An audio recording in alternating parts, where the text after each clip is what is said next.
Hi, I'm Josh from Clay Square from Minnesota. Today we're in Paris, France, and I am at St. Jean's Montmartre Church in the Montmartre neighborhood. And this is an amazing church that over 20 years ago I came and visited on a tile tour, a self-guided tour that brought us to these amazing tile places all around the city. And this is one of my favorite places that I got to see. And as you can see behind me, there's all these amazing tiles that go all the way upside the building.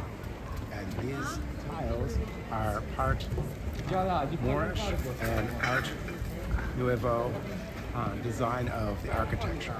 So as you can see, the windows are going to be the Moorish design, and the tiles and the figures on the right and the left are going to be more Art Nouveau design. And it's an interesting mix between the two. It has a very arts and crafts feel with the matte colors that you're seeing in the tiles.